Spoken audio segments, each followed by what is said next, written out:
konuklar, sevgili dostlar. Elif'in de söylediği gibi şimdi değerli bir konuğumuz var. Kendisi Bogota şehrinin transformasyonunda, dönüşümünde çok önemli rol oynamış ve gerçekten şehri yaşanabilir şehirler listelerinde, alanlarında bir vaka çalışmasını haline getirmiş biri. Aynı zamanda bununla birlikte dünyada birçok başka şehirlerde de değişik projelerde bulunmuş, danışmanlık yapmış. Özellikle sürdürülebilirlik alanında, şehirleşme alanında, şehirlerin geleceği alanında dünya çapında tanınan, bilinen ve fikirleri alınan bir uzman. Şimdi kendisine sahneyi bırakacağım. Kendisi bir solo konuşma yapacak. Bu noktada tekrardan İngilizceye döneceğiz. Tercüme dinlemek isteyen değerli konuklarımız cihazları şimdi takmanın zamanı diye düşünüyorum. Müsaadenizle ben de İngilizceye geçiyorum. Ladies and gentlemen, we are more than happy to welcome a very distinguished guest and speaker and a thought leader.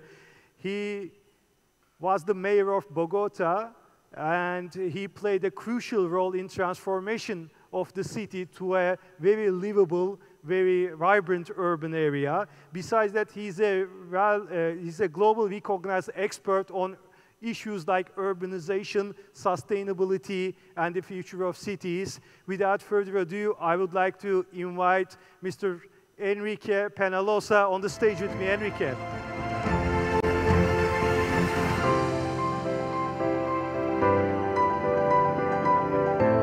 And the floor is yours. Thank you, Sardar, and thank you. I am honored and happy to be here in Istanbul, one of the world's most beautiful cities, not only for all these historical buildings and its oceans, but for what you have done over the last 80 years. I am from Bogota, a city that is a little more than half the population of Istanbul, and from Colombia, which Turkey has about 50% higher income per capita than Colombia. We in Colombia, as people all over the world, suffer with the tragedy of your earthquake. Despite the distance, we admire very much and feel a deep appreciation for Turkey and the Turkish people. Tragedies such as the earthquake, however, or war, remind us that we are all equal and together. I'm sure you have a special solidarity. And it's very exciting how I have seen all the buildings full of flags these days in Istanbul preparing for Republic Day. Now, you are not making buildings. You are making cities. The historical responsibility that you have for the future, now that we are celebrating 100 years of Turkey's, is to make cities. A city really is a means to a way of life. The way we design a city creates a way of life. Then what you're really creating is not just buildings, but a way of life. What kind of life do you want for Turkey, for Istanbul? See, a city creates a way of life, such as here in the Netherlands or here in Istanbul. We spend more time, more and more, awake, out of our home than inside it. Our city is our home. There are some tendencies I want to quickly go about. We have smaller households, smaller and smaller households and smaller homes. Many youngsters, many Turkish youngsters will prefer to live in an extremely small apartment than in a larger one in a less good location. From a 4-person household in 2008 in Turkey, now we are in 3.17. Germany has only 2 people per household. So if you were to go to Germany's 2 people per household, just because of that, you will need almost 60% more homes. 60% more homes will need to be built, even if the population did not grow. Istanbul population has been growing by around 1 million people every 5 years over the last few decades. And it still continued to grow like that. But in the next 40 years, increases in housing demand will come much more from having smaller households than from population increase. from 13% of one-person households in 2014 to 19% of the one-person households now in Turkey. In Sweden, it's more than half. In Europe, in general, it's about 35%. Now, fertility is falling very quickly. Now it's only 1.62 children per woman in Turkey, and we need 2.1 for the population not to decrease. So population in Turkey will begin to decrease. And in the world, in 40 or 50 years, we will be competing for people. It sounds strange now, but we are running out of people in the world. More and more, the best workers are able to choose where to live. Either a plumber or a PhD in engineering, they can choose where to live. There is a possibility also with the new work by internet for people to work from anywhere. In the past, people went to cities for work. For hundreds of years, mortality rates in cities was much higher than mortality rates in rural areas. City populations grew only because of migration. But people went there for work. Now people are going to go to cities more for fun. What will be attractive of cities is more that they are fun than because of work simply. There is also another interesting possibility with the internet and all this. A new life for small cities is very possible that small cities now it's possible to work in small cities. In 20 years ago or 30 years ago, it was not possible. You had to go to the big city to work. Now it's possible that we are nearing a revival of small cities, and this is something interesting for you to consider, what is going to happen over the next 50 years. Many people will like to live in big cities, but many others may want to live in small cities, and that will be possible now in small towns. Now, for thousands of years, land was the source of wealth. Land was the source of wealth and power. Societies used to fight each other for land. Later, after the Industrial Revolution, capital was the source of wealth and power. But now we are in a new world where knowledge is the source of wealth and power. More and more and more. And it's not just scientific or technical knowledge. It can be an athlete or an artist. How then to attract and retain people who can't find work anywhere or work from anywhere? How are we going to compete for people? For economic growth, quality of urban life is progressively the most crucial competitive factor. More than the tax rates or the electricity rates is quality of life. That's what is going to attract and retain the best people. For economic growth, a good city is a comparative advantage that cannot be easily copied because what happened here? Any economic policy is easy to copy in a couple of weeks. But if you have a good city, that's not easy to copy. And if you have a bad city, it's very difficult to repair. There is an increased importance of public pedestrian space. This is one of the most important urban tendencies, an increased importance after the pandemic, even more so. Now, happiness, as it was mentioned earlier, is the only thing that really matters. And an obstacle to happiness is feeling inferior or excluded.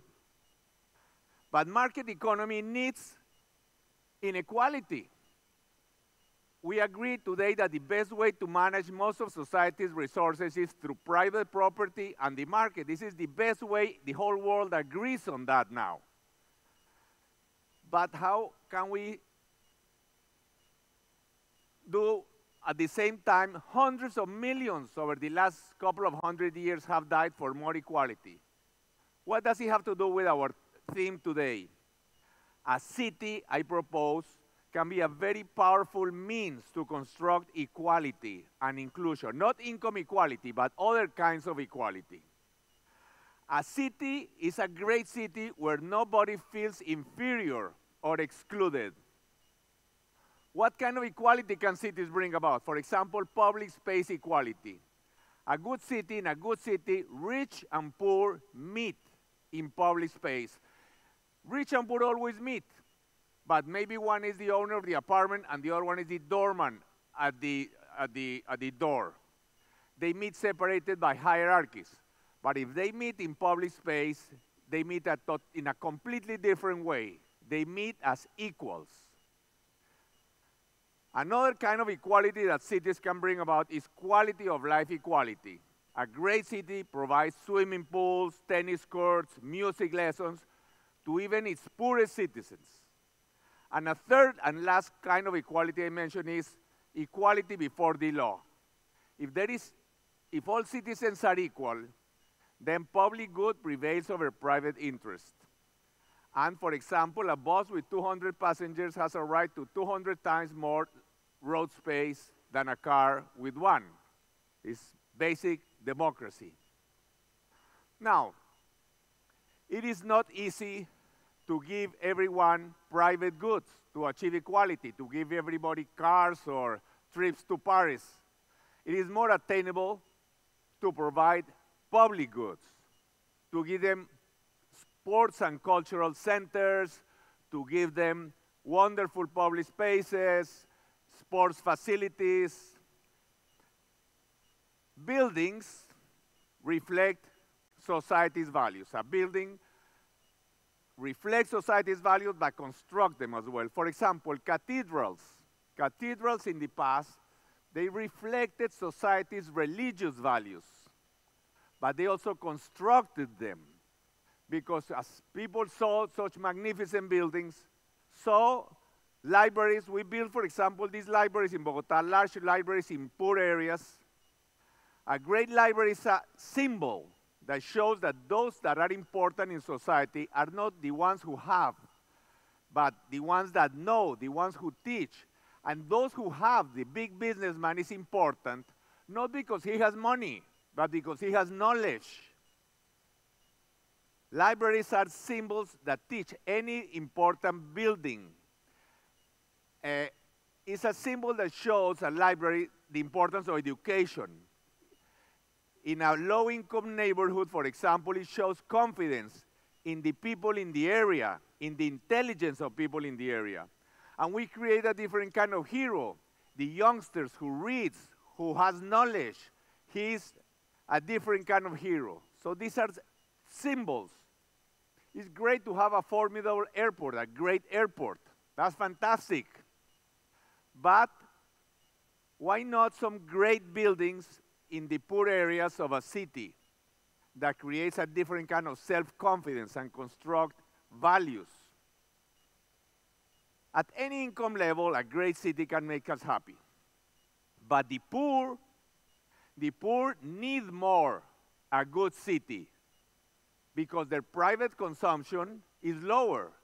A good city is more important for the low-income people. Inequality is mostly felt during leisure time. During work time, the lowest employee or the president of the company are more or less equally satisfied or dissatisfied. They go to work, they meet their friends, they have problems. But it's when they go into the leisure time that the difference is keenly felt.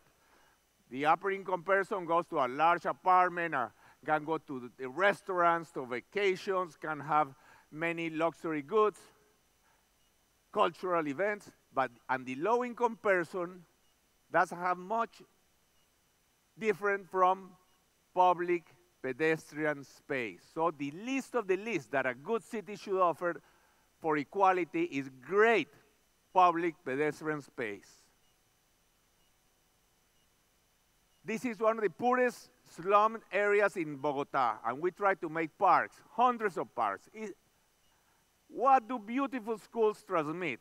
Schools in the poorest areas in our city, beautiful schools as the best private schools in the city, they transmit that people in the area are important, that children are important, something unfortunately not evident. Many children without fathers in our city, unfortunately. And also, it shows to people that education is important. It's like a temple. It's a symbol that educates. This is low density developments in Bogota, like the suburbs in the United States and in so many places. But this is housing, but this is not a city. This is gated communities, and of course they are out of the center of the cities. Low density suburban development makes it difficult, especially if they are gated communities, for people of different incomes to meet as equals. I only took this picture out of Istanbul from Google Earth, some of the outskirts of Istanbul. The same thing as everywhere. Makes it difficult for social integration. This is housing, but it's not really a city. Low-density suburban development creates traffic because it creates long distances. What creates traffic is not just the number of cars, but the number of trips and the length of trips. It's the same traffic if we have 10 cars that go for 1 kilometer each, that if we have one car that goes for 10 kilometers. It's the same traffic. And the only way mass transit system, what is a good mass transit system? It has to be low cost and high frequency. In a dense city, all mass transit systems work. Trains, buses, trams, whatever. In a low density, no mass transit system works efficiently. Now, some of the world's wealthiest people live in dense cities, such as London, Paris, or Manhattan. It's not so bad to live in dense areas.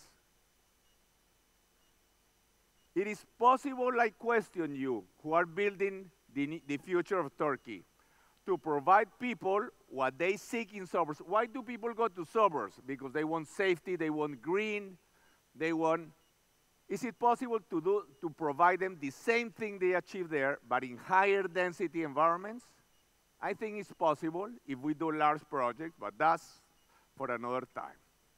Near the suburbs, North Manhattan or Hong Kong, a different kind of high density with green and all what the gated communities provide. Now, traffic. Turkey still has very few cars, very few. Traffic is going to become much worse in Istanbul and in all Turkish cities. Not only because there will be more cars, but because trips will going to be longer. There will be much more. You can build all the highways you want. This is in Houston, giant highways, giant flying highways. Traffic is getting worse and worse in San Francisco, in Houston, in Los Angeles, everywhere. And it's going to become much worse in every Turkish city. You can build all the highways you want. Istanbul trains and metro are wonderful, but no large city has enough money to solve with all its mobility needs with rail. This is wonderful train. I contracted as mayor the first subway line in Bogota, but they're expensive. London, for example, which has one of the most extensive subways, moves 50% more people by bus than by metro. The majority of public transport in Istanbul and other Turkish cities for the next 100 years at least will be bus-based. Majority, even though if it sounds offensive. For democratic and equity reasons, all major roads, including highways, should have BRT, exclusive lanes for buses, but also for technical reasons, because it's the most efficient way to use scarce road space. This is our BRT in Bogota. We call it Transmilenio. We gave it a name. I created when I was in my first term as mayor in '98. But BRT is also an interesting democratic symbol, because when the expensive car is stuck in traffic and the public transport zooms by next to it, then it's clear that public good prevails over private interest. So it's an unconscious message of equality.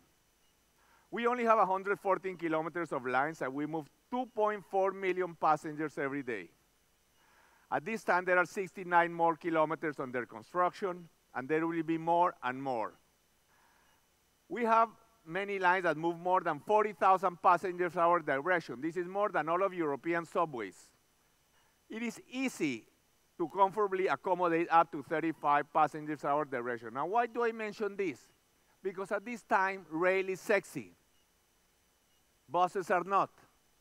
But I think, unfortunately, it's necessary.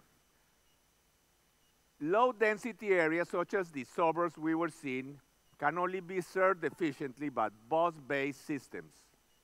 This is some wonderful systems that you have in Istanbul too, exclusive lanes for buses, but I think, with all due respect, that all of Istanbul large roads and urban highways would be 50 times more useful for mobility if they every one of them had exclusive lanes for buses. And with all due respect, I think you will need that in the next 20 years. In mobility terms, an advanced city is not where even the poor use the car, but rather one where even the rich use public transport. I am sure all the big businessmen in Turkey have taken the subway in London and in New York and in Paris, but I wonder if they have used the Istanbul public transport. It's not what happens in Colombia. Bikeways. We started to do hundreds of kilometers of bikeways when I was first mayor in '98. We built protected bikeway network, which now is more than 1,000 kilometers long. Today we have more than 1 million bicycle trips every day in Bogota. Again, bikeways come before bicycle use. We don't have much bicycles in Istanbul. But in the Netherlands, there were not many bicycles either. First comes the infrastructure. Second comes the bicycles. This is not a chicken and egg dilemma. First, the bikeways, then the bicycles. This is the infrastructure we have in Bogota, for example. As you see, we have a lot of rain. Electrically assisted bicycles for Istanbul hills, and electric scooters will revolutionize urban transport. And you have a wonderful weather. We have 223 cold, rainy days in Bogota annually. In Istanbul, only 97 rainy days per year. Now, again, this is a symbol of equality, a bikeway, because it shows that a citizen on a $30 bicycle is equally important to one on a $30,000 car. Now, income differences are felt mainly during leisure time. Public pedestrian space is the most important part of our city. Parks and sport facility constructs equality and create heroes that are athletes. There are fantastic parks in Istanbul, many, many. Parks create a different way of life, different heroes in the young people. Now, the most important difference between advanced and backward cities are not highways or subways, but quality sidewalks. That's the real difference. This is not an advanced society. In a good city, walking should not only be safe, but it should be a pleasure.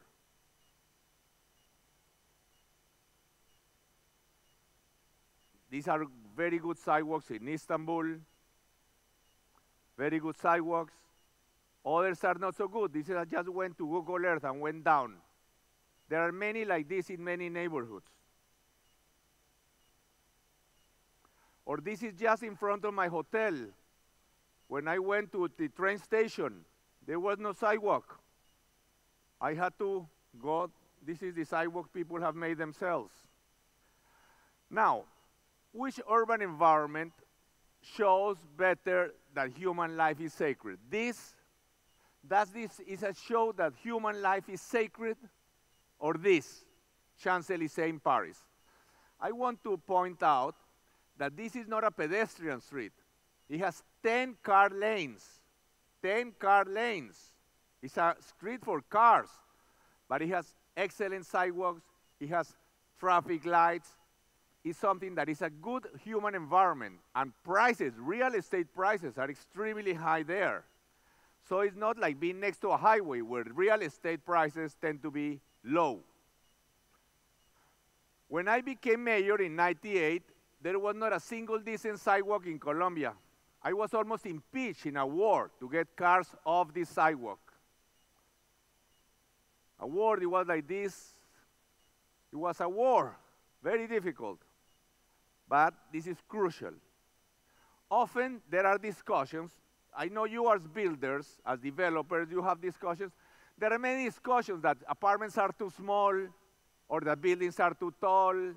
Often there is this discussion. I would say this is respectable discussion, that much more important than how high buildings are is the quality of public pedestrian space around. That's the real discussion, and I don't hear that very much about that discussion. A lot of discussion about height, but not enough about public space below. That's what really is important. What's the quality of public space below? There was a very famous British architect who died last year, a wonderful architect, Richard Rogers, who said the most important part of a building is what happens when it reaches the ground. Once you make a building or any other urban project, does it become more attractive to be there, to walk there, to talk there, to play there? Here, for example, no windows, narrow sidewalks. Here you see windows, then it's safer sidewalk. This is in a very wealthy area of New York, for example. The best way to judge a new building or any other project is how much does it improve the public realm, how much more attractive public spaces around become. Waterfronts. In waterfronts, and I really envy Istanbul, we don't have waterfronts. You have such amazing waterfronts. And they are great because rich and poor meet as equals. They construct happiness. Istanbul has some of the best water. This is London. London has many parks, but people prefer to go next to the river and walk next to the river. New York. Istanbul has some of the best, maybe the best waterfronts in the world. Fantastic places. It has a few that are not so wonderful. I will be respectful. For example, I was walking there yesterday. That's not such a great water. First of all, waterfront should be public, not private. I should not have parking. Parking next to the water. I'll tell you a story in 2 seconds. In New York, they had the most exclusive club in the world. It was called the Columbia Yacht Club. It's where the Prince of Wales, the King of England, used to anchor his yacht and sleep. And then he was taken over through eminent domain and is now part of Riverside Park. And that was the most exclusive club, perhaps, in the world. But most of Istanbul waterfronts are fantastic. I really envy you. We don't have anything like this. Growth areas of cities, and I'm about to finish, could be different and better. I mean, if we are doing new areas, we could start from scratch, do something completely different. For example, why not have greenways, hundreds of kilometers long, where people could go across by bicycle or something? I'll show you something we did in some of the poorest areas of Bogota where the city was growing. We made a 24-kilometer greenway here before the city existed, only some illegal slums there. Later, the city grew, and this is how it happens. This is very easy to do in new areas. A bicycle highway after the city grows.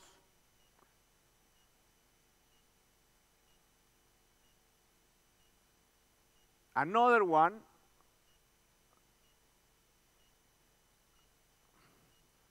why not, for example, a city crisscrossed in all directions by hundreds of kilometers of greenways? one greenway for every street for cars, or at least one greenway for every 5 or every 10 streets for cars. Now, if in every detail a city expresses that human beings are sacred and expresses that human beings are equal, I think it will be a happier society. And this is what you can do because you are creating the Turkey of the future. Thank you.